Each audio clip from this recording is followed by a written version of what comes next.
दुसरं कामकाज नाहीये तर त्यांचं नावं आहेत दिलेली तर श्री किरण सरनाईक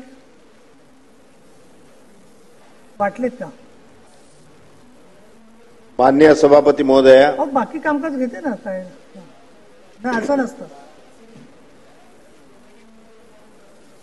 तुम्ही इकडे येऊन बसा. आदरणीय सभापती महोदया, या विशेष उल्लेखाद्वारे मी एका प्रश्नावरती लक्ष केंद्रित करू इच्छितो. दिनांक 14 ऑक्टोबर 2024च्या शासन निर्णयानुसार महाराष्ट्रातील अघोषित तसेच अंशतः अनुदानित प्राथमिक, माध्यमिक व उच्च माध्यमिक शाळेतील शिक्षक व शिक्षकेतर कर्मचाऱ्यांना टप्पावाढ देण्यासाठी तसेच कर्मचाऱ्यांचे विविध प्रकारची थकिते देयके मार्च अखेरीस निकाली काढण्यासाठी निधीची तरतूद करणे आवश्यक आहे.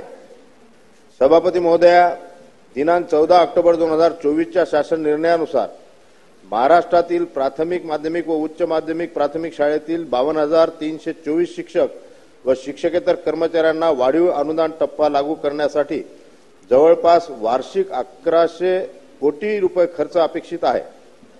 यामध्ये सध्या 20%, 40%, 60% अनुदान घेत असलेल्या प्राथमिक, माध्यमिक व उच्च माध्यमिक शाळा व तुकड्यावरील 49,562 शिक्षक व शिक्षकेतर कर्मचारी व त्यांना वार्षिक खर्च 935.43 कोटी रुपये तसेच शासन निर्णय 12/2, 15/2 व 24/2/2021 नुसार अपात्र ठरलेल्या मात्र 30 दिवसाच्या आत त्रुटी पूर्तता केलेल्या शाळांवरील जवळपास 5,990 कर्मचारी यांना 107.10 कोटी व अद्यापपर्यंत मंत्रिमंडळाच्या निर्णयात समाविष्ट नसलेल्या अघोषित प्राथमिक, माध्यमिक व उच्च माध्यमिक शाळा जे 20% साठी पात्र झालेले आहेत असे 2,714 कर्मचारी यांना 57.20 कोटी व सैनिक शाळेवरील 40 शिक्षक यांना 20% अनुदान देण्यासाठी 1.02 कोटी असे एकूण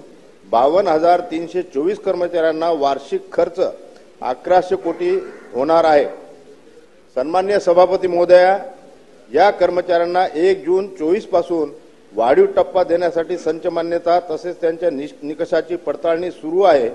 या कारवाईची औपचारिकता पार पडेल, परंतु त्यांना लवकरात लवकर वेतन मिळण्यासाठी 1100 कोटीची तरतूद करणे गरजेचे आहे.